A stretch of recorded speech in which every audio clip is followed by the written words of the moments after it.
நூலின் பெயர் சூத்திரர்கள் யார்? அவர்கள் எவ்வாறு இந்தோ ஆரிய சமுதாயத்தில் 4ஆம் வர்ணத்தவர் ஆனார்கள்? நூலாசிரியர் முனைவர் அம்பேத்கர்.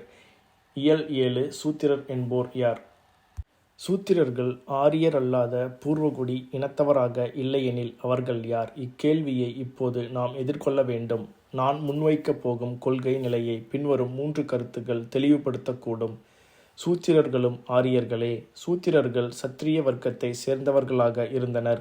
பழங்கால ஆரிய சமுதாயத்தினரின் மிகச்சிறந்த சக்தி வாய்ந்த மன்னர்களில் சிலர் சூத்திரர்களாக இருந்தனர் என்பதால் சூத்திரர்களும் சத்திரியர்களின் ஒரு முக்கிய வர்க்கத்தினராக இருந்தனர். சூத்திரர்களின் தோற்றுவாய் சம்பந்தப்பட்ட இந்த ஆய்வுக் கட்டுரை ஒரு புரட்சிகரமான ஆய்வுக் கட்டுரையாக இல்லாவிடினும் திகைப்படைய செய்யும் ஆய்வுக் கட்டுரையாக இருக்கும். இக்கருத்துக்கு ஆதரவாக போதுமான சான்றுகள் இருந்த போதிலும் கூட பலர் இதை ஏற்றுக்கொள்ள முடியாத அளவுக்கு இது திகைப்பூட்டக்கூடியதாகும். எனது கடமை சான்றுகளை எடுத்து வைப்பதே ஆகும். அதன் மதிப்பை சீர்தூக்கி பார்க்கும் பொறுப்பை மக்களிடம் விட்டுவிடுகிறேன். இந்த ஆய்வுக் கட்டுரை ஆதாரமாக கொண்டுள்ள முக்கிய சான்று மகாபாரதத்தின் இயல் 60 செய்யுள் வரிகள் 38-40 வருகிறது. அது பின்வருமாறு: பழங்காலத்தில் பைஜவனன் என்ற பெயர் கொண்ட சூத்திரன் ஒருவன் ஐந்தரக்னி என்றழைக்கப்பட்ட ஒரு விதியின்படி ஒரு 100,000 புராண பத்திரங்கள் அடங்கிய தட்சிணையை வழங்கினான் என்று நாம் கேள்விப்பட்டிருக்கிறோம். இப்பத்தியில் அடங்கியுள்ள முக்கிய கருத்துக்கள் 3 ஆகும். பைஜவனன் ஒரு சூத்திரன் என்பது, இந்த சூத்திரனான பைஜவனன் வேள்விகளை நடத்தினான் என்பது, அவனுக்காக பிராமணர்கள் வேள்விகளை நடத்தி கொடுத்து அவனிடமிருந்து தட்சிணைகளை ஏற்றுக்கொண்டர் என்பது. மேலே கூறப்பட்ட பத்தி திரு ராயின் மகாபாரத பதிப்பிலிருந்து எடுக்கப்பட்டதாகும். முதலாவது விஷயம் என்னவெனில், இந்த வாசகம் துல்லியமானதுதானா அல்லது இதற்கு வேறு ஏதேனும் அர்த்தங்கள் உள்ளனவா என்பதே ஆகும். தமது வாசகத்தின் நம்பகத்தன்மையை பொறுத்தவரை திரு ராய் கூறுவது இதுதான்: எனது பதிப்பை பொறுத்தவரை புகழ்பெற்ற ஓர் ஆங்கிலேய கீழையியல் வல்லுநரின் உதவியுடன் சில கற்றறிந்த வங்காள பண்டிட்டுகளின் மேற்பார்வையில் கிட்டத்தட்ட 45 ஆண்டுகளுக்கு முன்னர் பிரசுரிக்கப்பட்ட வங்காளத்தின் ராயல் ஆசியாடிக் சொசைட்டியை கணிசமான அளவில் ஆதாரமாக கொண்டுள்ளது. இந்தியாவின் எல்லா பகுதிகளிலிருந்தும் சேகரிக்கப்பட்ட கையெழுத்து பிரதிகள் மிக கவனமாக தொகுக்கப்பட்டன. மிகவும் கவனமாக பதிப்பிக்கப்பட்ட போதிலும் கூட நான் தற்பமின்றி சொசைட்டியின் பதிப்பை பின்பற்றவில்லை. இன்னும் அதிக கவனத்துடன் பதிப்பிக்கப்பட்ட பர்த்வான் மகாராஜாவின் வங்காளித்தன்மை கொண்ட வாசகத்துடன் இதை நான் கவனமாக ஒப்பிட்டு பார்த்திருக்கிறேன். இந்தியாவில் பல்வேறு பகுதிகளிலிருந்து சேகரிக்கப்பட்ட கிட்டத்தட்ட 18 கையெழுத்து பிரதிகள் பர்த்வான் பண்டிட்டுகளினால் மிகவும் கவனமாக ஒப்பிட்டு பார்க்கப்பட்டன. ஒவ்வொரு ஸ்லோகத்தையும் உண்மையானது என்று அவர்கள் ஒப்புக்கொள்ளும் முன் மிக கவனமாக ஆராய்ந்தார்கள்.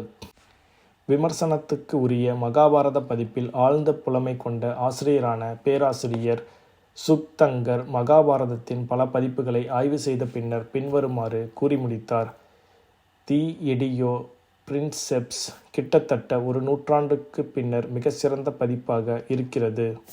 ராயின் மகாபாரதத்தினுடைய நம்பகத்தன்மையில் ஐயமேதும் இருக்க முடியாது என்ற போதிலும் கூட சூத்திரர்களுடைய தோற்றுவாய் குறித்த இப்புதிய தத்துவத்திற்கு அடிப்படையாக ஆக்கப்பட்டுள்ள இந்த வாசகத்திற்கு பின்னர் எந்த இதர கையெழுத்து பிரதிகளின் ஆதரவு உள்ளது என்பதை அறிய விரும்புவதாக விமர்சகர்கள் கூறுவார்களே, ஆனால் அது நியாயமற்றதாக இருக்க முடியாது. இத்தகைய ஒரு விசாரணையை மேற்கொள்வதில் 2 கருத்துக்களை சுட்டிக்காட்டுவது அவசியமாகும். முதலாவது, எல்லா 18 பருவங்களையும் உள்ளடக்கிய கையெழுத்து பிரதிகளின் முழுமையான தொகுதி என்ற அர்த்தத்தில் ஒரு மகாபாரத கையெழுத்து பிரதி என்று எதுவும் இல்லை. ஒவ்வொரு பருவமும் ஒரு தனிப்பட்ட யூனிட்டாக கருதப்படுகிறது.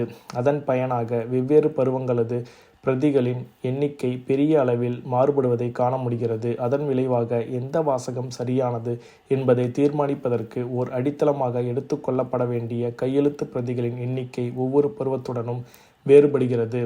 இரண்டாவதாக, மகாபாரதத்தின் வாசகம் 2 வேறுபட்ட வடிவங்களில் வழங்கப்படுகிறது என்ற உண்மையின்பால் கவனம் ஈர்க்கப்பட வேண்டும் என்ற கருத்தாகும். திருத்தப்பட்ட ஒரு வடக்கத்திய மற்றும் தெற்கத்திய பதிப்புகள் வாசகங்கள் ஆரியவர்த்தம் மற்றும் தக்ஷிண பாதத்துக்கே உரியவையாகும். திருத்தப்பட்ட வடக்கத்திய மற்றும் தெற்கத்திய பதிப்புகளுக்கிடையில் உள்ள நியாயமான எண்ணிக்கையிலான கையெழுத்து பிரதிகளிலிருந்து ஒப்பீடு செய்யப்பட்டதை ஆதாரமாக கொண்ட கையெழுத்து பிரதியின் ஆதரவை ஆராய வேண்டியது அவசியம் என்பது தெளிவாகும். இக்கருத்துக்களை மனதில் கொண்டு நாம் அக்கறை கொண்டுள்ள பல்வேறு கையெழுத்து பிரதிகளுடன் மகாபாரதம் சாந்தி பருவம் 60வது இயல் 35வது ஸ்லோகத்தின் வாசகங்களை ஒப்பிட்டு பார்த்ததன் விவரம் கீழே கொடுக்கப்பட்டுள்ளது. 9 கையெழுத்து பிரதிகளை ஒப்பீடு செய்ததில் கிடைத்த முடிவு இதுதான். வெவ்வேறு விதமான வாசிப்பு முறைகளை கொண்ட 9 கையெழுத்து பிரதிகளை கொண்டு ஒரு வாசகத்தை அமைக்க முடியுமா?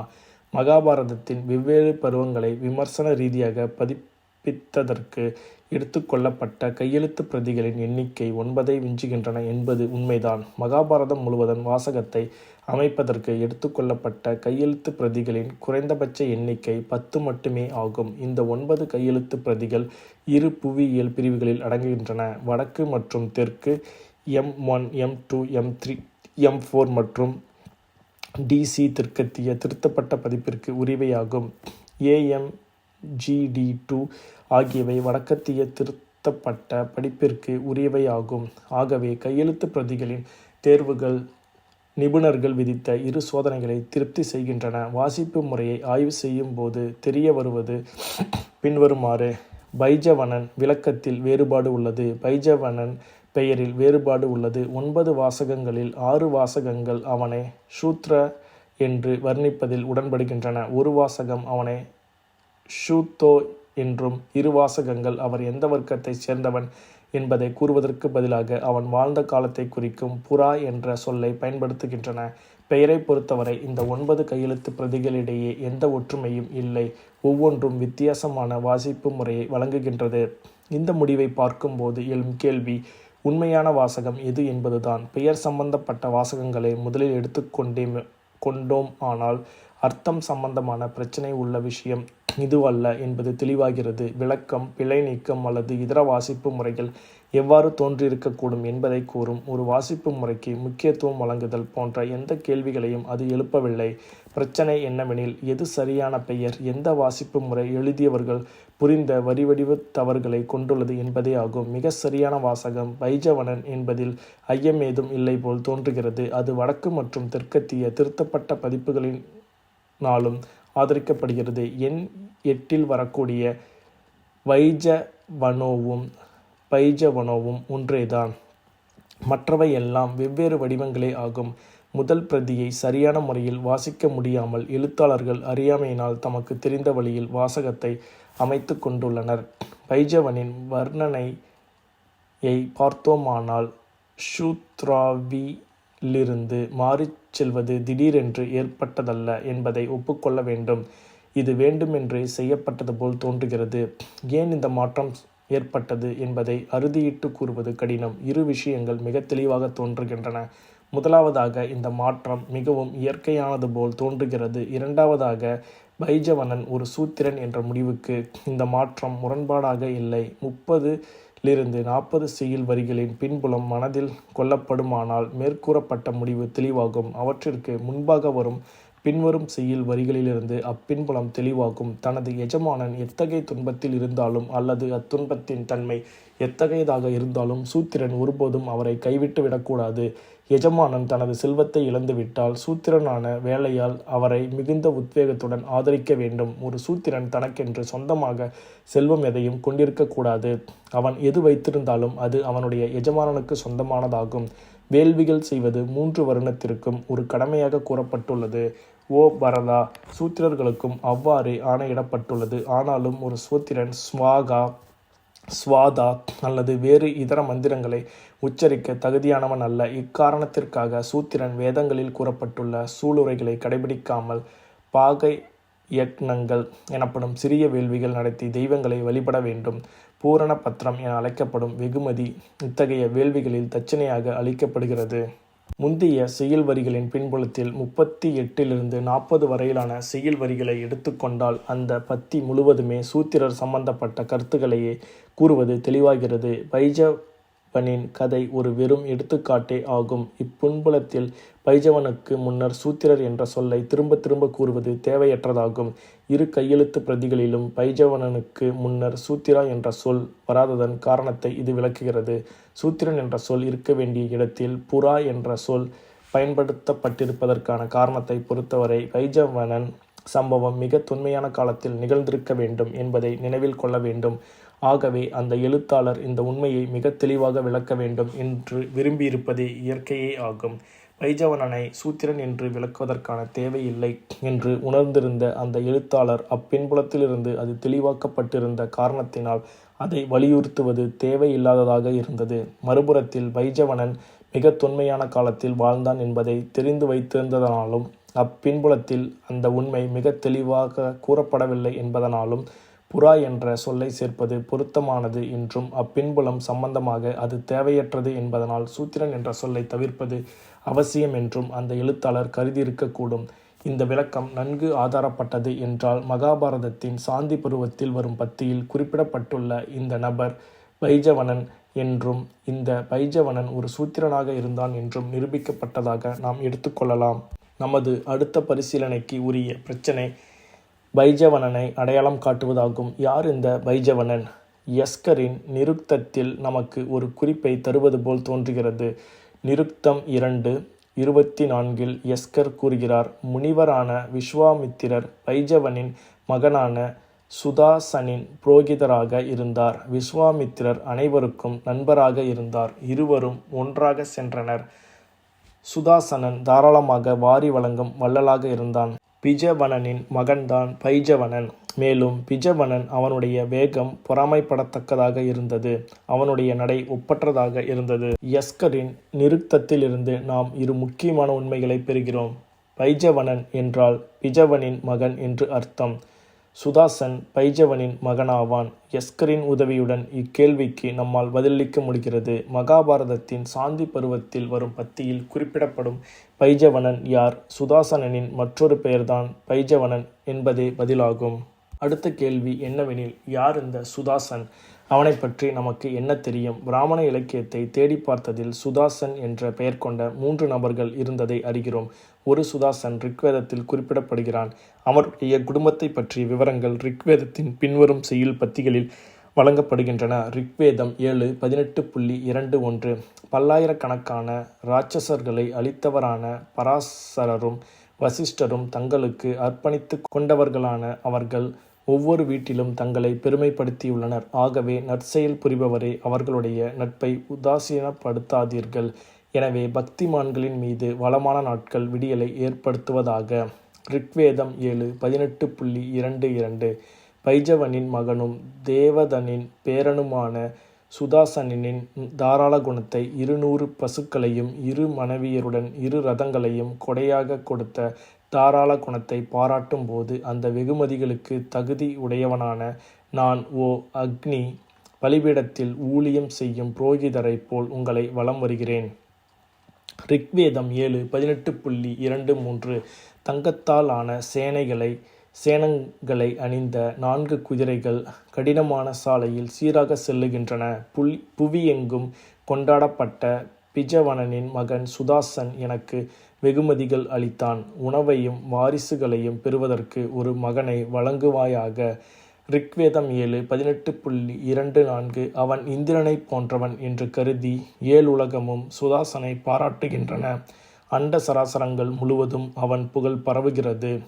வரையா வல்லன்மை உடைய அவன் ஒரு தலைசிறந்த நபருக்கும் செல்வத்தை வாரி வழங்குகிறான். பாயும் நதிகள் அவனுக்காக போரில் யுதிய மதியை அளித்துள்ளன. ரிக்வேதம் 7:18.25 சுதாசனின் தந்தையான திவோதாசனுக்கு நீங்கள் செய்ததைப் போல இந்த அரச குமாரனுக்கும் சடங்குகளின் தலைவர்களான மருத்துவர்கள் சேவை புரிகின்றனர். பிஜவனனின் பக்தியுள்ள மகனின் வேண்டுதல்களை நிறைவேற்றுங்கள். அவனுடைய ஆரோக்கியம் நலிந்துவிடாமல் அழிந்துவிடாமல் இருப்பதாக. இன்னும் இருவருடைய விவரங்கள் விஷ்ணு புராணத்தில் குறிப்பிடப்படுகின்றன. ஒரு சுதாசன் சகரனின் வழித்தோன்றல் என்ற முறையில் இயல் 4 குறிப்பிடப்படுகிறான். இந்த சுதாசனை சகரனுடன் தொடர்புபடுத்தும் மரபு வரிசை பின்வருமாறு. கஷ்யபரின் புதல்வியுமான சுமதியும் ராஜா விதர்ப்பனின் புதல்வியான கேசினியும் சகரனின் 2 மனைவிகளாக இருந்தனர். வாரிசுகள் இல்லாத அந்த மன்னன் ஓலர்வன் முனிவரின் உதவியை மிகவும் பக்தி சிரத்தையுடன் நாடினான். அந்த முனிவரும் பின்வருமாறு வரமளித்தார். ஒரு மனைவி ஒரு மகனை ஈன்றெடுப்பாள். அவனது இனத்தை உயர்த்தி பிடிப்பான்.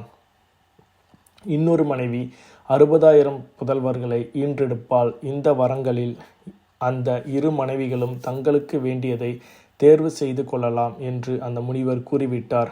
ஒரே ஒரு மகனை ஈன்றெடுக்க கேசினி தேர்வு செய்தாள். சுமதி 60,000 மகவுகளை ஈன்றெடுக்கும் வரத்தை தேர்வு செய்தாள். சிறிது காலத்திற்கு பின்னர் கேசினி அசமஞ்சகன் என்ற மகனை பெற்றெடுத்தாள். அந்த இளவரசன் மூலமாக அந்த வம்சம் தழைத்தது. வினதாவின் மகளான சுமதி 60,000 புதல்வர்களை ஈன்றெடுத்தாள். அசமஞ்சகனின் மகன்தான் அனுசுமத். அனுசுமத்தின் மகன்தான் திலீபன். அவனுடைய மகன் பகீரதன். இவன்தான் கங்கையை பூமிக்கு கொண்டு வந்தான். அதனால்தான் கங்கை பாகீரதி என்றழைக்கப்படுகிறாள். பகீரதனின் புதல்வன்தான் சுருதன். அவனுடைய மகன் நபகன். அவனுடைய மகன் அம்பரீஷன். அவனுடைய மகன் சிந்துத்விபன். அவனுடைய மகன் ஆயுதஷ்வன். அவனுடைய மகன் ரிதுபானன். சூதாட்டத்தில் தேர்ந்தவனான நலன் அவனது நண்பன். ரிதுபர்ணனின் மகன் சர்வகாமன். அவனுடைய மகன் சுதாசன். அவனுடைய மகன் சௌதாசன். அவனுக்கு மித்திரசகன் என்ற பெயரும் உண்டு. மற்றொரு இயலில் புருவின் வழித்தோன்றல் என்று மற்றுமொரு சுதாசன் குறிப்பிடப்படுகிறான். புருவுடன் சுதாசனை தொடர்புபடுத்தும் மரபு வழி பின்வருமாறு. புருவின் மகன் ஜனமேஜயன். அவனுடைய மகன் பிராசின்னவாதன். அவனுடைய மகன் பிரவீரன். அவனுடைய மகன் மனசியன். அவனுடைய மகன் பாயதன். அவனுடைய மகன் சுதும்னன். அவனுடைய மகன் பஹூகவன். அவனுடைய மகன் சமியாதி. அவனுடைய மகன் பமியாதி. அவனுடைய மகன் ரௌத்ரஷ்வன். அவனுக்கு 10 புதல்வர்கள். ரிதேயு, கஷேயு, ஸ்தண்டிலேயு, கிரித்தேயு, ஜலேயு, ஸ்தலேயு, தனேயு, வனேயு மற்றும் விராதேயு. ரிதேயுவின் மகன் ரண்டினரன்.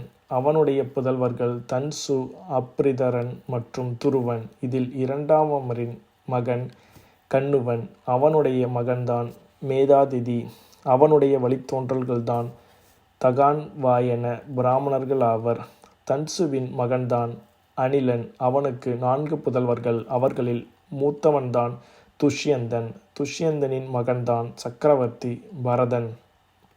பரதனுக்கு வெவ்வேறு மனைவியர் மூலம் 9 புதல்வர்கள் பிறந்தனர். ஆனால் அவர்கள் அனைவரும் அவர்களது அன்னையர்களையே கொன்றுவிட்டனர்.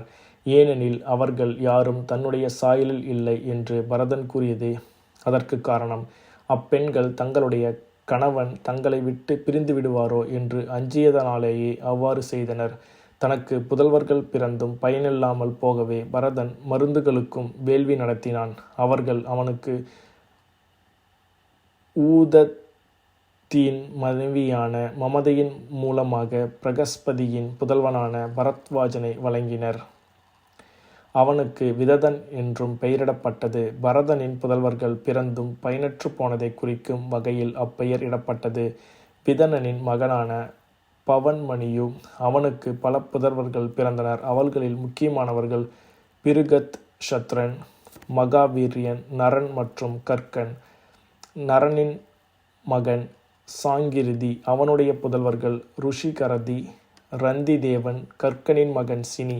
அவர்களது வழித்தோன்றல்கள் கர்க்கியாக்கள் மற்றும் சைனியார்கள் என்றும் அழைக்கப்பட்டனர். பிறப்பால் சத்திரியர்களாக இருந்த போதிலும் அவர்கள் பிராமணர்களாக மாறினர். மகாவீரியனின் மகன் உருக்ஷயன். அவனுக்கு 3 புதல்வர்கள். தீரயருன், புஷ்கரின் மற்றும் கபி. இவர்களில் கடைசி நபர் பிராமணனாக மாறினான். பிரிஹத் ஷக்த்ரன் மகன் சுகோத்ரன். அவனுடைய மகன் ஹஸ்தின். ஹஸ்தினாபுரத்தை தோற்றுவித்தவன் இவனே. ஹஸ்தினின் மகன்கள் அஜமிதன், தீவிமிதன் மற்றும் புருமிதன். அஜிமிதனின் ஒரு மகன் கண்வன். அவனுடைய மகன் மேதாதிதி. அவனுடைய இன்னொரு மகன் பிரிஹதிசு. அவனுடைய மகன் பிரிஹத்துவசு. அவன் மகன் பிரிஹத்கர்மன். அவனுடைய மகன் ஜெயத்ரதன். அவனுடைய மகன் விஸ்வஜித். அவனுடைய மகன் சேனஜித். அவனுடைய புதல்வர்கள் ருசிராசுவன், காசியன், திரிதனுஷ், வசாஹனு. ருஷி ராசுவனின் மகன் மேதாதிதி, அவனுடைய மகன் பிரிதுசேனன், அவனுடைய மகன் பாரன், அவனுடைய மகன் நீபன். அவனுக்கு 100 புதல்வர்கள். அவர்களில் முக்கியமானவனான சமரன் கம்பிலியாவின் மன்னனாக இருந்தான். சமரனுக்கு பாரன், சம்பரன், சதசுவன் என்று 3 புதல்வர்கள். பாரனின் மகன் பிரிது, அவனுடைய மகன் சுக்ருதி, அவன் மகன் விவரத்திரன், அவன் மகன் அனுகன். அவன் வியாசரின் மகனான சுகரின் மகள் கிருத்திவியை மணம் செய்து கொண்டான். அவள் பீரமதத்தனை ஈன்றெடுத்தாள். அவனுடைய மகன் விஸ்வசேனன், அவனுடைய மகன் உதக்சேனன், அவனுடைய மகன் பாலதன். திவிமிதன் மகன் யவீரனர், அவனுடைய மகன் திரிதிமத், அவனுடைய மகன் சத்தியஸ்ருதி, அவனுடைய மகன் திரிதநேமி, அவனுடைய மகன் ஷபர்ஷ்வன், அவனுடைய மகன் சுமாதி, அவனுடைய மகன் சன்னதிமதி, அவனுடைய மகன் கிரிதன். அவனுக்கு ஹிரண்ய நபகன் யோகாவின் தத்துவத்தை கற்றுத்தந்தான். அவன் 24 சம்ஹிதைகளை தொகுத்தான். அது கிழக்கிந்திய பிராமணர்களுக்கானது. அவர்கள் சாமவேதம் கற்றவர்கள். கிரிதனின் மகன் உக்ரயுதன். அவனுடைய வல்லமையினால் க்ஷத்திரியர்களின் நிபா இனம் அழிக்கப்பட்டது.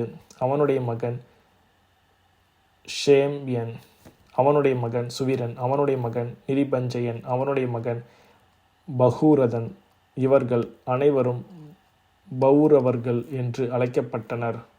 அஜமிதனுக்கு நிலினி என்ற மனைவி இருந்தால். அவள் மூலமாக அவனுக்கு நிலன் என்ற மகன் பிறந்தான். அவனுடைய மகன் சந்தி, அவனுடைய மகன் சுசாந்தி, அவனுடைய மகன் புருஜனு, அவனுடைய மகன் சாக்சு, அவனுடைய மகன் ஹரியஷ்பவன். அவனுக்கு முத்கலன், சிரிஞ்சயன், பிரிஹதிஷு, பிரவீரன், காம்பிலியான் என்று 5 புதல்வர்கள் இருந்தனர். அவர்களுடைய தந்தை கூறினார், எனது இந்த 5 புதல்வர்களும் நாடுகளை பாதுகாக்க வல்லவர்கள்.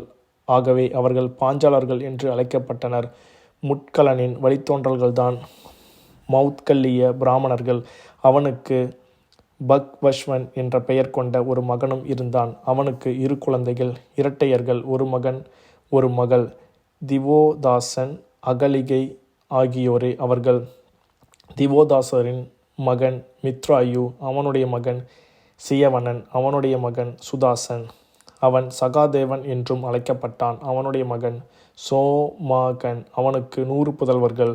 மூத்தவன் பெயர் ஜண்டு, இளையவன் பெயர் பிரிஷதன்.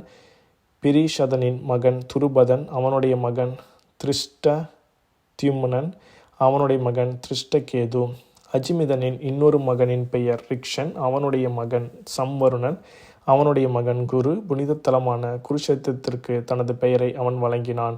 அவனுடைய புதல்வர்கள் சுதனுஷ், பரிஷித் மற்றும் பலர். சுதனுஷ்வின் மகன் சுகோத்ரன், அவனுடைய மகன் சியவனன், அவனுடைய மகன் கிரீதகன், அவனுடைய மகன் உபரி சரவசு. அவனுக்கு பிரிகத்திரன், பிரதியக்ரன், குஷம்பன், மாவெல்லன், மத்சியன் உள்ளிட்ட 7 குழந்தைகள். பிருகத்ரதனின் மகன் குசக்ரன், அவனுடைய மகன் ரிஷபன், அவனுடைய மகன் புஷ்பவத், அவனுடைய மகன் ஷத்ரியதிரிதன், அவனுடைய மகன் சுதன்வன், அவனுடைய மகன் ஜண்டு. பிருகத்திரனுக்கு இன்னொரு மகன் இருந்தான். 2 பகுதிகளாக பிறந்த அவனை ஜரா என்ற ஒரு சிநேகிதி உருவமாக்கினாள். அவனுக்கு ஜராசந்தன் என்று பெயரிடப்பட்டது. அவனுடைய மகன் சகதேவன், அவனுடைய மகன் சோமபி, அவனுடைய மகன் ஸ்தருவ வராவசு. இவர்கள் மகத நாட்டின் மன்னர்களாக இருந்தனர்.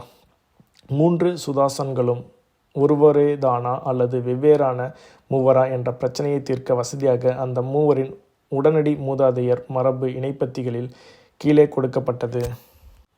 இதிலிருந்து 2 விஷயங்கள் தெளிவாக தெரிய வருகின்றன. விஷ்ணு புராணத்தில் குறிப்பிடப்பட்டுள்ள சுதாசனுக்கும் ரிக்வேதத்தில் குறிப்பிடப்பட்டுள்ள சுதாசனுக்கும் எந்தவிதமான சம்பந்தமும் இல்லை என்பது முதலான கருத்து. 2வது மிக தெளிவான விஷயம் என்னவெனில், மகாபாரதத்தில் குறிப்பிடப்பட்டுள்ள பைஜவனனை பழங்காலத்தில் வாழ்ந்த எவருடனேனும் சம்பந்தப்படுத்தலாம் எனில் அது பைஜவனன் என்று அழைக்கப்பட்ட ரிக்வேதத்தில் குறிப்பிடப்பட்ட சுதாசனுடன் மட்டுமே ஆகும். ஏனெனில் திவோதாசன் என மற்றொரு பெயரில் அழைக்கப்பட்ட பிஜவனின் மகன் அவனே ஆவான். அதிர்ஷ்டவசமாக எனது முடிவும் பேராசிரியர் வெபரின் முடிவும் ஒரே மாதிரியானவையாக உள்ளது.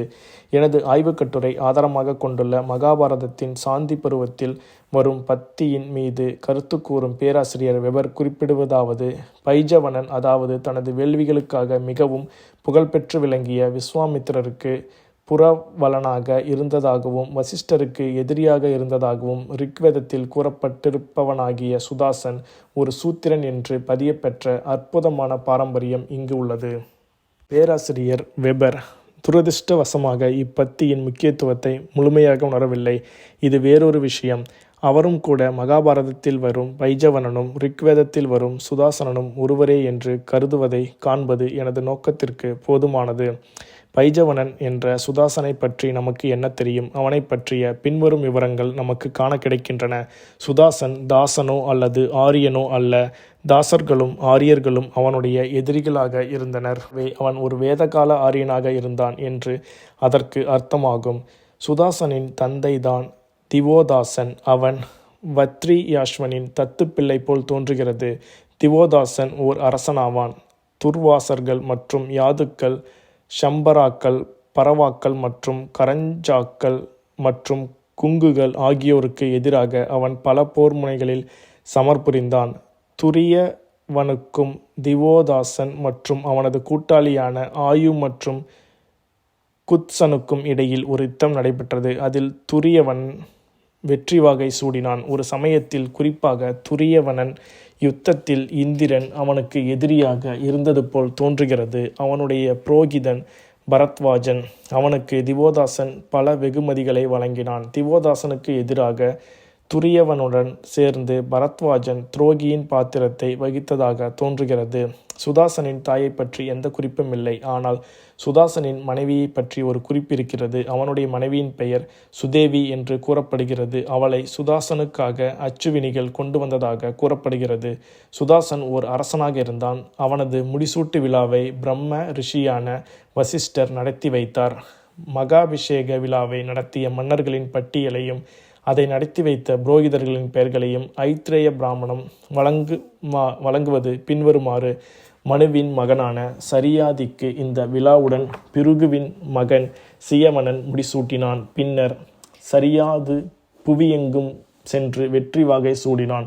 அஸ்வமேக குதிரையையும் பலி கொடுத்தான். தேவர்களும் ஆச்சாரியரும் நடந்த பலி சடங்கின் போது கலந்து கொண்டான். இந்த விழாவுடன் வச் ரத்னனின் மகனான சமஷு ஷாமன் சத்ரஜத்தின் மகனான ஷதநீகனுக்கு முடிசூட்டினான். பின்னர் ஷதனிகன் புவியெங்கிலும் எல்லா இடங்களையும் வெற்றி கொண்டு அஸ்வவேத குதிரையை பலி கொடுத்தான்.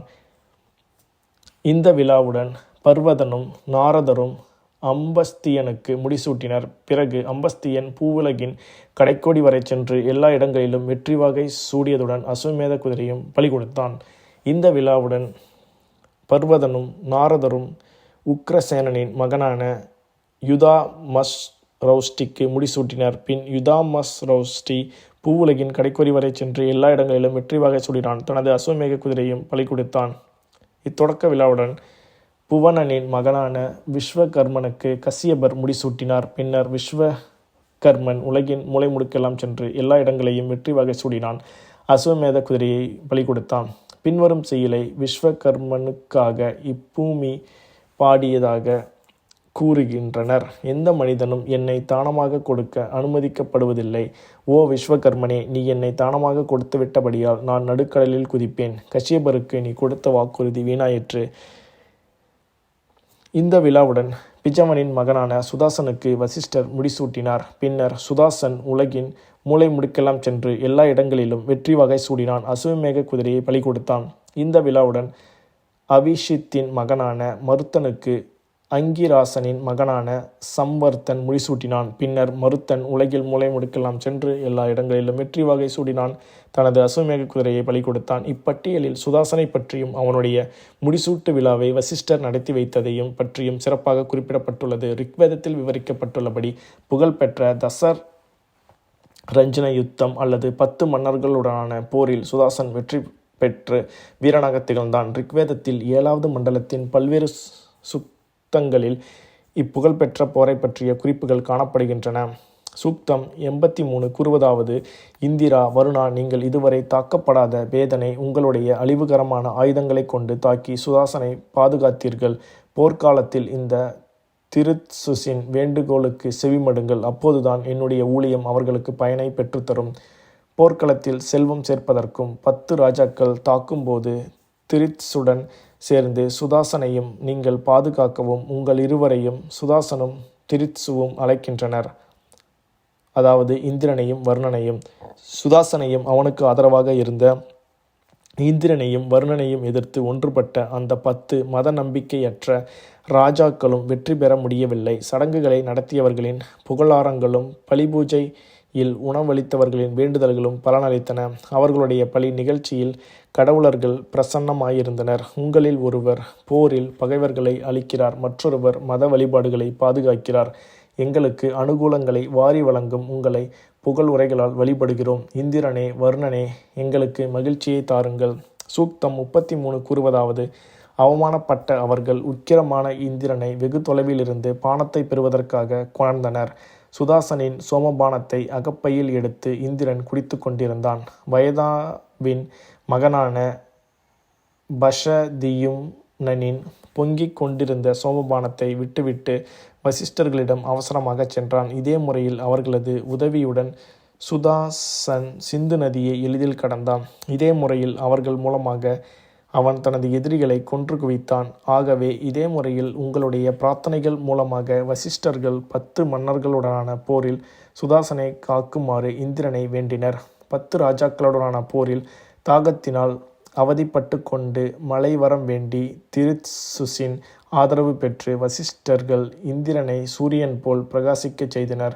தன்னை புகழ்ந்து போற்றிய வசிஷ்டரின் புகழுரைகளை செவிமடுத்த இந்திரன் திரித்சுஸுக்கு ஒரு பரந்த பிராந்தியத்தை வெகுமதியாக வழங்கினான். சூக்தம் 19 கூறுவதாவது: துணிச்சல் மிக்க இந்திரனே, உன்னுடைய சக்தியை எல்லாம் பயன்படுத்தி நீ காணிக்கைகள் செலுத்துபவனான சுதாசனை பாதுகாத்தாய். இப்பூமியை கைவசப்படுத்துவதற்காக எதிரிகளுடனான போரில் புருகுத்சாவின் மகனான திரசதஸ்யுவையும் புருவையும் நீ பாதுகாத்திருக்கிறாய். கொடைவள்ளலும் காணிக்கை செலுத்துபவனுமான சுதாசனுக்கு நீ அளித்து வரும் உதவிகள் எல்லையற்றவை. ஓ இந்திரனே, அருளை பொழிபவனே, நான் உன்னுடைய ஆற்றல் மிக்க குதிரைகளுக்கு ஊழியம் செய்வேன். என்னுடைய பிரார்த்தனைகள் பலசாலியாகிய உன்னை சென்றடைவதாக உனக்குத்தான் பலசலங்குகள் செய்யப்படுகின்றன. 7வது மண்டலத்தின் சூக்தம் கூறுவதாவது: வந்தனைக்குரிய இந்திரன் ஆழமான பருஷ்னி நதியை சுதாசன் கடந்து செல்லக்கூடியதாக ஆக்கினான். வேள்வி நடத்துபவனை பற்றி கடுமையான பழிச்சொற்களை நதிகளை பற்றிய தூஷணைகளாக மாற்றினான். பலியில் விடாமுயற்சியுடன் முந்திக் கொண்டிருந்த துர்வாசன் செல்வம் வேண்டி சுதாசனிடம் சென்றான். ஆனால் எப்படி மீன்கள் நீருக்குள் மூழ்கி கிடக்கின்றனவோ அப்படி பிருகுக்களும் துரியுக்களும் பதுங்கியிருந்து அவர்களை தாக்கினர். இவ்வாறு எல்லா இடங்களுக்கும் சென்று கொண்டிருந்த இந்த இருவரில் சுதாசனின் நண்பனான இந்திரன் தனது நண்பனை மீட்டான். யார் ஒருவர் படையல் படைக்கின்றாரோ, யார் ஒருவர் புனித சொற்களை உச்சரிக்கின்றாரோ, யார் கழுவாயிலிருந்து விலகி இருக்கிறாரோ, யார் ஊதுகுழலை கையில் பிடிக்கின்றாரோ, பலிகள் மூலம் உலகிற்கு யார் மகிழ்ச்சியை கொணர்கிறாரோ, அவர் கொள்ளையர்களிடமிருந்து ஆரியர்களின் கால்நடைகளை பெற்றுத்தந்த யுத்தங்களில் எதிரிகளை கொன்று குவித்த இந்திரனை பெருமைப்படுத்துகின்றவர் ஆவர். கெட்ட எண்ணம் கொண்டவர்களும் அற்பர்களுமான சுதாசனின் எதிரிகள் அடக்கமாக பாய்ந்து கொண்டிருந்த பருஷ்னி நதியை கடக்கும்போது அதனுடைய கரைகளை உடைத்துவிட்டனர். ஆனால் தமது மேன்மையால் புவியெங்கும் சர்வவியாபகமாக நிறைந்திருக்கும் கடவுளும் சயமனமாவின் மகனான காவியும் வீழ்ந்துபடும் பலியாலை போன்று மரண நித்திரையில் ஆழ்ந்திருக்கின்றனர். நீர் தனது வழக்கமான பாதையில் பருஷ்னி நதியில் சென்றது. அதற்கப்பால் அந்த நீர் எங்கும் அலையவில்லை. மன்னனின் வேகமாக போக்கு எளிதில் சென்றடையக்கூடிய இடங்களுக்கெல்லாம் சென்றது. இந்திரனோ சோம்பி பேசித் திரியும் எதிரிகளையும் அவர்களின் எண்ணற்ற வழித்தோன்றல்களையும் சுதாசனுக்கு அடிமைகளாக்கினான். பிரிஷ்னியால் அனுப்பப்பட்ட பலவண்ண கால்நடைகளில் சவாரி செய்யும் மருத்துக்கள் தங்களது நண்பனான இந்திரனுடன் செய்து கொண்ட வாக்குறுதியை நினைவு கூர்ந்து மேய்ச்சலிலிருந்து வரும் கால்நடைகளைப் போன்று வந்தனர். அவர்கள் மேய்ப்பன் இன்றி விடப்பட்டபோது மகிழ்ச்சியில் திளைத்த நியுத் புறவிகள் அவர்களை எதிரிகளிடமிருந்து விரைவில் பாதுகாத்து கொணர்ந்தன. ராஜாவுக்கு உதவுவதற்காக வீரனான இந்திரன் மருத்துக்களை உருவாக்கினான். புகழடைய வேண்டும் என்று பேராசை கொண்டிருந்த அவர்கள் பருஷ்ணி நதியின் இரு கரைகளிலும் பலிபீடத்தில் புனித புல்லை எரியும் நல்ல தோற்றமுடைய பூசாரியைப் போன்று 120 பேரைக் கொன்று குவித்தான். இடிமின்னலை தாங்கியிருப்பவனாகிய நீ ஷூருதன், கவஷன், விருத்தன், பின்னர் துரிஹியு ஆகியோரை நீரில் மூழ்கடித்தாய். ஏனெனில் இந்திரனே, அவர்கள் உனக்காக தங்களை அர்ப்பணித்து கொண்டவர்கள், உன் புகழ் பாடுபவர்கள், தன்னுடைய நட்பை விரும்பி அதை பெருமையாக நினைப்பவர்கள். தனது வலிமையை பயன்படுத்தி இந்திரன் அவர்களுடைய பலமிக்க நிலைகள் அனைத்தையும் அவர்களுடைய 7 வகையான நகரங்களையும் தரைமட்டமாக்கினான். அணுவின் மகனுடைய மாளிகையை திரித்சுவுக்கு அவன் கொடுத்துள்ளான். அதை ஈடு செய்யும் விதமாக இந்திரனே, தவறாக பேசும் மனிதனை நாங்கள் போரில் வெற்றி கொள்ள அருள்வாயாக. அனுஸ், துருஷியுஸ் ஆகியோரின் போர் வீரர்கள் பக்திமானான சுதாசன் மீது பகை கொண்டு கால்நடைகளை அபகரிக்க விளைந்தனர். அதனால் 66,660 வீரர்கள் மடிந்தனர். இந்திரனின் புகழார்ந்த செயல் இத்தகையவையாகும். பகையுணர்வு கொண்ட இந்த திரித்சாக்கள் அறியாமையினால் இந்திரனுடன் போரிட்டு மலையிலிருந்து கீழ்நோக்கி பாயும் நதிகளைப் போன்று வேகமாக நிர்மூலமாக்கப்பட்டு தலைதெறிக்க ஓடினர். தோல்வியுற்ற அவர்கள் தங்களுடைய உடைமைகள் அனைத்தையும் சுதாசனுக்கு விட்டுச் சென்றனர். வீரனான சுதாசனின் பகையுணர்வு கொண்ட எதிரிகளை இந்திரன் இப்புவி எங்கும் சிதறி ஓடச் செய்தான். நைவேத்தியத்தை ஏற்றுக்கொள்பவனான மூத்த இந்திரன் இவன். சீற்றம் கொண்ட எதிரியின் சீற்றத்தை இந்திரன் குழப்பமடைய செய்தான். சுதாசனை எதிர்த்து முன்னேறி வந்த எதிரி புறமுதுகு காட்டி ஓடினான். ஒரு மதிப்பு வாய்ந்த நன்கொடையை ஓர் ஏழை வழங்கும்படி இந்திரன் செய்தான். ஓர் ஆட்டை கொண்டு ஒரு வயதான சிங்கத்தை கொல்ல செய்தான். பலிபீடத்தூணின் கூம்புகளை ஓர் ஊசியை கொண்டு அறுத்தெறிந்தான். எதிரியின் செல்வங்கள் அனைத்தையும் சுதாசனுக்கு கொடுத்தான். ஓ இந்திரனே, உன்னுடைய எண்ணற்ற எதிரிகள் அடிமைப்படுத்தப்பட்டுள்ளனர். உன்னை போற்றுவோரை குற்றம் சாட்டும் கீழ்ப்படியாத பேதனை ஏதேனும் ஒரு சமயத்தில் நீ அடிமைப்படுத்து. ஓ இந்திரனே, அவனுக்கு எதிராக உன்னுடைய கூர்மையான இடியை செலுத்து. போரில் பேதனை இந்திரன் கொன்றபோது யமுனை நதிக்கரையில் வாழுபவர்களும் திரித்சும் இந்திரனை புகழ்ந்து போற்றினர். போரில் கொல்லப்பட்ட குதிரைகளின் தலைகளை இந்திரனுக்கு பலியாக அஜாஸ், ஷிக்ருஸ், யஷர்கள் ஆகியோர் வழங்கினர். ஓ இந்திரனே, உனது உதவிகள் பழையனவானாலும் புதியனவானாலும் உனது வெகுமதிகள் மீண்டும் மீண்டும் தோன்றும் விடியலைப் போன்று எண்ண முடியாதவையாகும். மணியமனின் மகனான தேவகனை நீ கொன்றாய். உனது சொந்த விருப்பப்படி பரந்த மலையிலிருந்து ஷம்பாரனை கீழே வீசி எறிந்தாய். இப்போரில் சுதாசனை எதிர்த்து போட்டியிட்ட மன்னர்கள் வருமாறு: ஷினியு, துர்வாசன், துரிஹியு, கவஷன், புரு, அணு, பேதன், ஷம்பாரணன், வைகர்ணன், மற்றுமொரு வைகர்ணன், யது, மத்சியன், பக்தன், பலனான், அலீனன், விஷானின், அஜா, சிவா, ஷிக்ரு, யஷன், புதியமதி, யத்வன், தேவக மணியமனன், சயமனாகா, சுதுகன், உச்சதன், ஸ்ருதன், விரித்தன், மானியு, பிருது. அந்த யுத்தம் அதனுடைய பெயர் குறிப்பிடுவதை விடவும் மிகப்பெரிய யுத்தமாக இருந்திருக்க வேண்டும். இந்தோ ஆரியர்களின் வரலாற்றில் அந்த யுத்தம் மிகப்பெரியதொரு சம்பவமாக இருந்திருக்க வேண்டும். வெற்றி வாகை சூடிய சுதாசன் தனது காலத்தின் மிகப்பெரிய வீரனாக திகழ்ந்தான் என்பதில் வியப்பேதுமில்லை. என்ன காரணத்திற்காக இப்போர் நடைபெற்றது என்பது நமக்கு தெரியாது. ரிக்வேதத்தில் சில தகவல்கள் கொடுக்கப்பட்டுள்ளன. சுதாசனை எதிர்த்து நின்ற மன்னர்கள் மத நம்பிக்கையற்றவர்கள் என்று விவரிக்கப்படுகின்றனர். ஒருவேளை மதம் சம்பந்தப்பட்ட யுத்தமாகவும் இருந்திருக்கக்கூடும் என்பதையே இது சுட்டிக்காட்டுகிறது. ரிக்வேதத்தின் பின்வரும் செயல்கள் தங்களுடைய ரிஷிகளுக்காக கீழே குறிப்பிடப்பட்டுள்ள அரசர்கள் இயற்றியதாக சாயாணாச்சாரியாரும் பாரம்பரியமும் பிரகடனம் செய்கின்றன.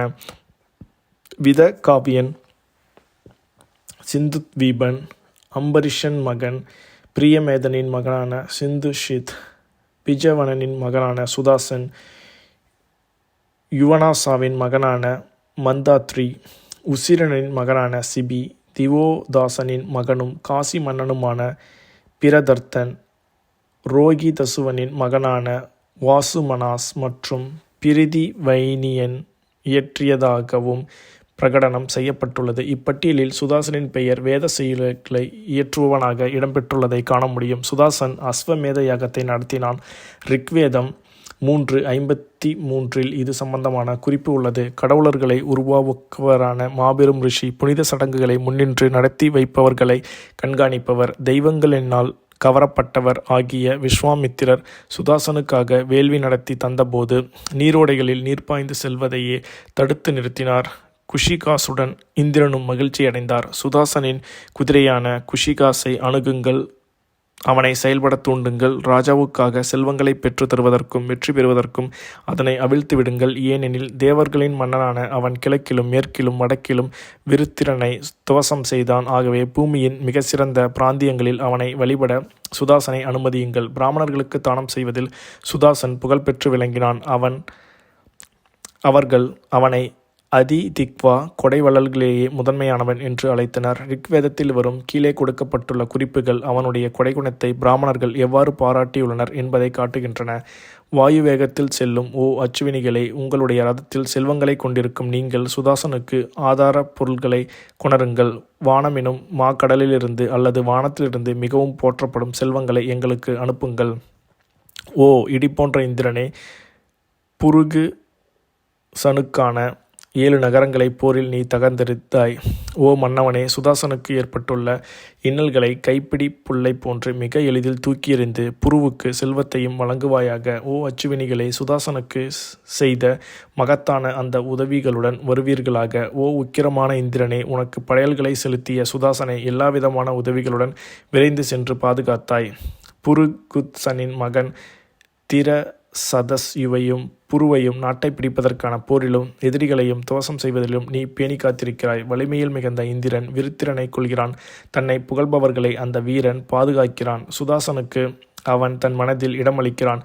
தன்னை வணங்குபவர்களுக்கு திரும்ப திரும்ப செல்வங்களை வாரி வழங்குகிறான். சுதாசனுக்கு 100கணக்கான உதவிகளும் 1000 விரும்பத்தக்க வெகுமதிகளும் வளவாழ்வும் வந்தடையட்டும். கொலைக்காரர்களின் ஆயுதங்கள் அழிந்து படட்டும். எங்களுக்கு கீர்த்தியும் செல்வமும் வழங்குவாயாக. சுதாசனின் ரதத்தை யாரும் எதிர்க்கவோ தடுக்கவோ முடியாது. எவனொருவனை இந்திரனும் மருத்துக்களும் பாதுகாக்கின்றனரோ அவன் கால்நடைகள் நிரம்பிய புல்வெளியில் நடக்கிறான். ஓ வானமும் பூமியுமாக, நீ சுதாசனுக்காக பல வெகுமதிகளையும் செல்வத்தையும் கொண்டிருக்கிறாய். அதிதி, மித்ரன், வருணன் ஆகியோர் சுதாசனுக்கு பாதுகாப்பு வழங்குகின்றனர். அவனுக்கு குழந்தை பேருக்கான வரமளிக்கின்றனர். ஓ வலிமைமிக்க தேவதைகளே, கடவுளர்களுக்கு எதிராக நாங்கள் எந்த தவறும் செய்யாதிருப்போமாக. எங்களை எதிரிகளிடமிருந்து ஆரியமான் காப்பாராக. ஓ வலிமையான கடவுளர்களே, சுதாசனுக்கு ஒரு பரந்த இடத்தை வழங்குவீர்களாக. ரிக்வேதம் என்ற அதிகாரப்பூர்வமான ஆதாரத்திலிருந்து திரட்டப்பட்டு மகாபாரதம் சாந்தி பருவத்தில் குறிப்பிடப்பட்டுள்ள பைஜவனனின் வாழ்க்கை வரலாற்று குறிப்புகள் இவையே ஆகும். ரிக்வேதத்திலிருந்து அவனுடைய உண்மை பெயர் சுதாசன் என்றும் அவன் ஒரு சத்திரியன் என்றும் நாம் அறிகிறோம். அவன் சத்திரியனை விடவும் மேலானவனாக இருந்தான். அவன் ஒரு மன்னனாக, வலிமை கொண்ட மன்னனாக இருந்தான். இதற்காக மகாபாரதம் ஒரு புதிய விவரத்தை சேர்க்கிறது. அதாவது அவன் ஒரு சூத்திரனாக இருந்தான் என்பதே அது. ஒரு சூத்திரனை ஆரியன் என்றும் ஒரு சூத்திரனை சக்தியன் என்றும் ஒரு சூத்திரனை ஒரு அரசன் என்றும் கூறுவது விந்தையே. இதைவிட வியப்புக்குரிய செய்தி ஏதேனும் இருக்க முடியுமா? இதைவிட கூடுதல் புரட்சிகரமானதாக வேறு ஏதேனும் இருக்க முடியுமா? பின்வரும் 3 முக்கிய பிரச்சனைகளை விவாதிப்பதுடன் இந்த வாழ்க்கை வரலாற்று விவரங்களை தேடுவதை முடித்து கொள்ளலாம். சுதாசன் ஆரியனா? சுதாசன் ஆரியனெனில் அவன் எந்த இனக்குழுவை சேர்ந்தவன்? சுதாசன் ஒரு சூத்திரன் எனில் சூத்திரன் என்ற சொல் எதை குறிக்கிறது? 2வது கேள்வியிலிருந்து தொடங்குவது நல்லதாக இருக்கும். இப்பிரச்சனை குறித்து ஒரு முடிவுக்கு வருவதற்கு ரிக்வேதத்தில் வரும் சில குறிப்புகளிலிருந்து சற்று உதவி பெறுவது சாத்தியமாகும். ரிக்வேதம் பல இனக்குழுக்களை குறிப்பிடுகிறது. அவற்றில் மிக முக்கியமானவை திரித்சுக்கள், பரதர்கள், துர்வாசர்கள், துர்யுக்கள், யதுக்கள், உருக்கள் மற்றும் அனுஷ்கள் ஆகியவை. ஆனால் ரிக்வேதத்தில் வரும் குறிப்புகளின்படி 3 இனக்குழுக்கள் தான் சுதாசனுடன் சம்பந்தப்பட்டவையாக உள்ளன. அவை திரித்சுஸ், புருக்கள் மற்றும் பரதர்கள். இந்த 3 இனக்குழுக்களுடன் நிறுத்தி கொண்டு முடிந்தால் இந்த 3இல் அவன் எந்த இனக்குழுவை சேர்ந்தவன் என்பதை கண்டறிய முயலுவோம். திரித்சுக்கள் மற்றும் சுதாசனுக்கு இடையிலான உறவை விளக்கும் ரிக்வேதத்தின் மிக முக்கியமான செய்யுள்கள் 1:63, 7, 1:130.7, 7:18.15, 7:33.5, 7 33.6, 7 83.4.6 ஆகியவையாகும். 1 63.7 திவோதாசன் புருக்களின் மன்னன் என்றும் 1 130.7 திவோதாசன் பவுர்வி அதாவது புருக்களை சேர்ந்தவன் என்றும் கூறப்படுகிறான். ரிக்வேதம் 7 18.15 மற்றும் 7 83.6 ஆகியவை சுதாசன் திரித்சு இனக்குழுவை சேர்ந்தவன் அல்ல என்று கூறுகின்றன. திரித்சுவின் முகாமை சுதாசன் தாக்கினான் என்றும் திரித்சு ஓடி ஒளிந்தான் என்றும் அவர்களுடைய செல்வத்தை சுதாசன் தனதாக்கி கொண்டான் என்றும் கூறுகிறது. 2வது செய்யுள் 10 மன்னர்களுக்கு எதிரான போரில் திரித்சுவும் சுதாசனும் ஓரணியில் இருந்ததாகவும் ஆனால் அவர்கள் தனித்தனியானவர்கள் என்றும் கூறுகிறது. ஆனால் 7 35.5 7 83.4 சுதாசன் முழுமையாக திரித்சுக்களுடன் இணைந்து காட்டப்படுகிறான். உண்மையில் 1வது செய்யுளில் சுதாசன் திரித்சுக்களின் மன்னனாக ஆகிறான்.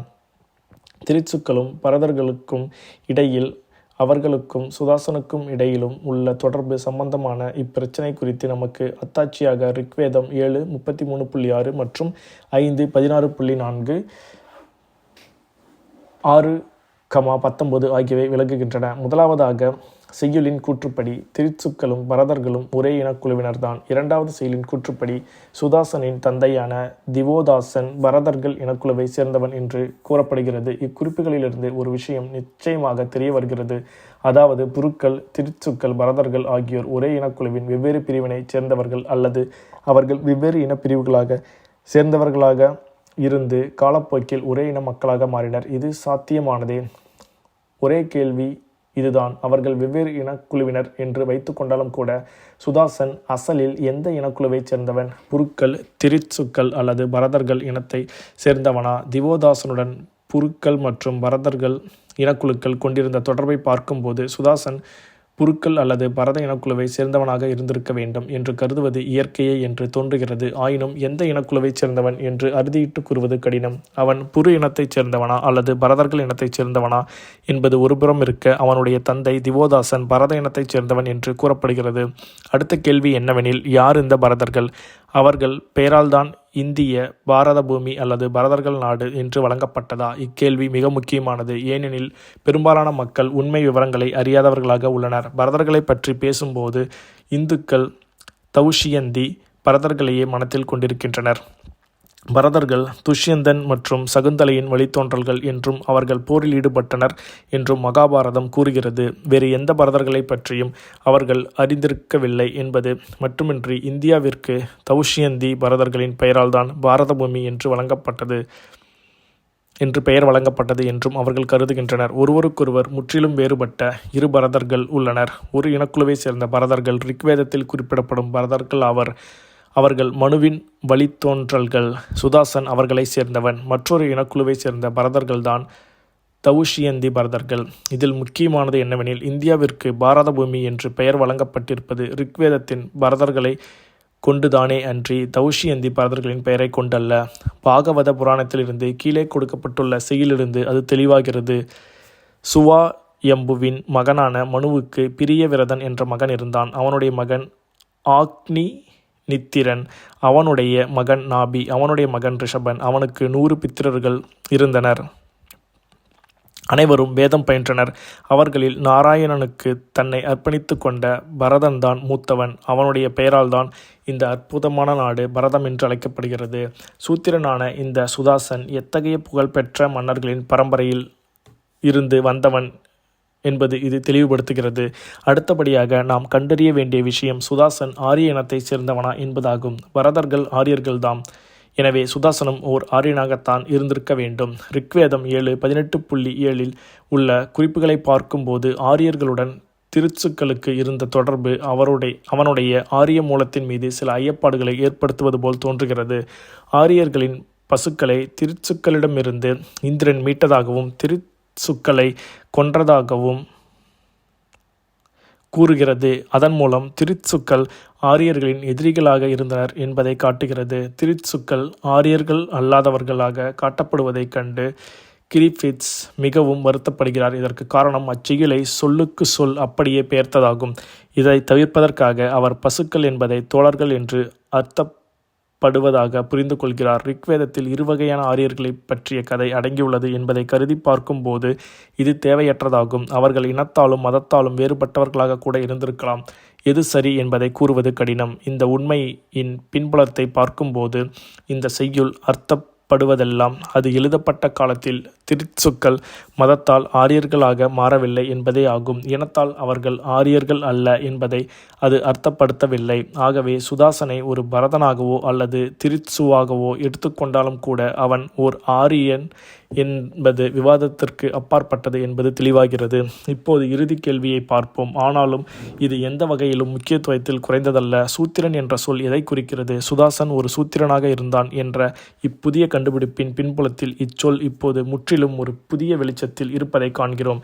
இச்சொல் வெறும் அடிமைப்பட்டு கிடந்த பூர்வக்குடி வர்க்கத்தின் பெயர் என்று கூறிக்கொண்டிருந்த பழைய அறிஞர்களுக்கு இப்புதிய கண்டுபிடிப்பு ஆச்சரியமாக இருக்கக்கூடும். ஏனெனில் இதற்கு கடந்த கால ஆராய்ச்சியாளர்கள் ஒரு பதிலை கண்டுபிடிக்க முடியாமல் இருந்தனர். என்னை பொறுத்தவரை நானும் அதே நிலைமையில்தான் இருக்கிறேன். அதற்கு காரணம் வேதகால ஆரியர்களின் சமூக அமைப்பு முறை இன்னமும் ஆராயப்பட வேண்டியுள்ளதே ஆகும். பண்டைய சமுதாயங்கள் குழுக்களாக அமைக்கப்பட்டிருந்தன. அவர்கள் குழுக்களாகவே செயல்பட்டனர் என்பதை ஆய்வுகளிலிருந்து நாம் அறிகிறோம். அக்குழுக்கள் பல்வேறு வகைப்பட்டவனாக இருந்தன. சிறு குழுக்கள், குலமுறைகள், குலமுறை பிரிவுகள், இனக்குழுக்கள் என்று இருந்தன. சில சந்தர்ப்பங்களில் இனக்குழுதான் முக்கிய அலகாக இருந்தது. மற்ற சந்தர்ப்பங்களில் சிறு குழுக்களும் இன்னும் சில சந்தர்ப்பங்களில் குலமுறைகளும் முக்கிய இடத்தை வகித்தன. சில இடங்களில் இனக்குழுக்கள் சிறு குழுக்களாக பிரிந்திருந்தன. இன்னும் சில இடங்களில் சிறு குழுக்களாக இல்லாமல் ஒரே இனக்குழுவாக இருந்தது. சிறு குழு என்பது ஒரே முன்னோரின் வழித்தோன்றல்களை கொண்டது. ஒரு பொதுவான இரத்த உறவினர் என்ற உணர்வினால் ஒன்றாக பிணைக்கப்பட்டதாக இருந்தது. இக்குழுக்கள் அடிக்கடி பொதுவான சமூக மற்றும் திருவிழா சம்பந்தப்பட்ட அக்கறைகளினால் குலமுறைகள் அல்லது சோதர உணர்வு கொண்ட சிறு குழுக்களின் பெரிய அமைப்பின் மூலமாக உறவு கொண்டவையாக மாறின. இக்குலமுறைகளுக்கிடையிலான இப்பிணைப்பு நெருக்கமானதாகவோ நெருக்கமற்றதாகவோ இருந்திருக்கக்கூடும். அதாவது இக்கூட்டு ஓர் இயல்பான முன்னுரிமை கொண்ட நட்புணர்வை விட கூடுதலாக எதையும் அர்த்தப்படுத்தாதிருந்திருக்கக்கூடும். ஆனால் எவ்விதமான உபப்பிரிவுகளும் இன்றி குலமுறை பிரிவுகள் ஏற்படக்கூடும். அதாவது ஒரு சிறிய குழு முழுவதும் இரு சிறு குழுக்களாக கொண்டிருக்கலாம். இந்த அமைப்புகள் அனைத்தும் அவை சிறு குழுக்களாக, குலமுறைகளாக, குலமுறை பிரிவுகளாக அல்லது இனக்குழுக்களாக இருந்தபோதிலும் அவை அனைத்தும் இரத்த சம்பந்தமான உறவை ஆதாரமாக கொண்டிருந்தன. இத்தகைய சமூக அமைப்பு வடிவங்கள் இருந்தன என்பதில் வேதகால ஆரியர்களுக்கு ஐயமேதும் இருக்கவில்லை. சொல் வழக்கிலிருந்து இது தெளிவாகிறது. பேராசிரியர் செனாட் சுட்டிக்காட்டியது போன்று வெளியுறவு, சமூக வாழ்வு போன்ற விவரங்களில் வேதகால செயல்கள் நிச்சயமற்றவையாக உள்ளன. ஆரிய மக்கள் தொகை பல இனக்குழுக்கள் அல்லது சிறிய மக்கள் பிரிவின ராகப் அதாவது ஜனங்கள் பிரிக்கப்பட்டிருந்தது. அவர்கள் சிறு குழுவினராக பிரிக்கப்பட்டு இரத்த சம்பந்தமான பந்தங்களின் மூலம் பிணைக்கப்பட்டிருந்தனர். அவர்களுக்கு அவர்கள் குடும்பங்களாக பிரிக்கப்பட்டிருந்தனர். இந்த வகையில் ரிக்வேதத்தில் சொல்வழக்கு ஓரளவுக்கு தீர்மானகரமானதாக இல்லை. ஆனால் பொதுவான உண்மை தெளிவாக இருக்கிறது. சாஜதா அதாவது இரத்த உறவுள்ளவர் அல்லது ஒரே இனத்தின் ஒரே ஜாதிக்காரன் ஆகிய சொற்கள் அதர்வண வேதத்தில் ஒரு சிறு குழுவைச் சேர்ந்தவன் என்று அர்த்தப்படுவது போல் தோன்றுகிறது. பரந்த முக்கியத்துவத்தை பெறுகின்ற ஜனம் என்ற சொல் சிறு குழு என்பதற்கு இணையான அவஸ்தி சொல்லான ஜாண்டு ஜாதி என்ற சொல்லை நினைவு கூர்கிறது. விரா, விருஜனா, விரஜா, வரதா ஆகிய சொற்கள் ஒரே சொல்லை அர்த்தப்படுத்துகிறது அல்லது சிறு குழு அல்லது இனக்குழுக்களின் உட்பிரிவுகளை அர்த்தப்படுத்துவதாக தோன்றுகிறது. இச்செய்யுள்கள் குறிப்பிடும் சகாப்தங்களில் அப்போது வாழ்ந்த ஆரிய மக்கள் தொகை ஓர் இனக்குழுவின் பாரம்பரியங்களினாலும் கீழான அல்லது அதே போன்ற குழுவினரின் பாரம்பரியங்களினாலும் ஆதிக்கம் பெற்ற ஓர் அமைப்பில் ஆட்சியை நடத்தியது. இந்த அமைப்பு ஓரளவுக்கு நிலையற்றதாக இருந்தது என்பதை பல்வகைத்தான பெயர்கள் சுட்டி காட்டுகின்றன. இப்பெயர்களில் எது சிறு குழுவிற்கு, எது குலமுறைக்கு, எது இனக்குழுவுக்கு இணையானதாக இருக்கிறது என்பதை தீர்மானிக்கும் தகவல்கள் எதுவும் நம்மிடம் இல்லை. இது இவ்வாறு இருக்க, சூத்திரன் என்ற சொல் ஒரு சிறு குழுவை, ஒரு குலமரபை அல்லது இனக்குழுவை குறிக்கும் பெயரா என்று தீர்மானிப்பது கடினம். சதபத பிராமணத்திலிருந்து ஒரு பகுதியை பற்றி பேராசிரியர் வெபர் கருத்து கூறும்போது அதை மேற்கோள் காட்டுவது ஆர்வமூட்டுவதாக உள்ளது. வேள்வி செய்பவனை வேள்வியைத் தொடங்குமாறு அழைக்கும்போது பல்வேறு வகையான சொற்கள் பயன்படுத்தப்பட்டன என்று அது கூறுகிறது. அவன் பிராமணனாக இருந்தால் அவனை வாருங்கள் என்று அழைக்க வேண்டும். அவன் ஒரு சத்திரியனாக இருந்தால் வேகமாக இங்கு வா என்று அழைக்க வேண்டும். அவன் ஒரு வைசியனாக இருந்தால் அவனை இங்கு வேகமாக வா என்று அழைக்க வேண்டும். அவன் ஒரு சூத்திரனாக இருந்தால் இங்கு ஓடிவா என்று அழைக்க வேண்டும். பேராசிரியர் வெபர் கூறுகிறார், இந்த பகுதி முழுவதும் மிகுந்த முக்கியத்துவம் வாய்ந்ததாகும். அப்போது சூத்திரர்கள் ஆரியர்களின் புனித வேள்விகளுக்கு அனுமதிக்கப்பட்டனர். சூத்திரர்களுக்கு ஆரியர்களுடைய மொழியில் பேச முடியாவிட்டாலும் கூட அவர்களால் புரிந்து கொள்ள முடிந்தது என்பதை அப்பகுதி காட்டுகிறது. பின்னர் கூறிய விஷயம் நிச்சயமாக தேவையான பின்விளைவாக கருதப்பட முடியாது. ஆனாலும் கூட மற்றவர்களை விட முன்னதாக இந்தியாவில் குடியேறிய ஆரிய இனக்குழுதான் சூத்திரர்கள் என்று கருதக்கூடியவர்களின் கண்ணோட்டத்துடன் நான் உடன்படுகிறேன். சூத்திரர்களும் ஆரியர்களே என்ற அவரது முடிவு நெத்தியடியாக விளங்குகிறது. ஐயப்பாட்டிற்குரிய ஒரே விஷயம் என்னவெனில், சூத்திரர்கள் என்பவர்கள் ஒரு தனிப்பட்ட இனக்குழுவினரா என்பதுதான். அவர்கள் ஆரியர்களாகவும் சத்திரியர்களாகவும் இருந்தனர் என்பது ஐயத்திற்கு அப்பாற்பட்டதாகும்.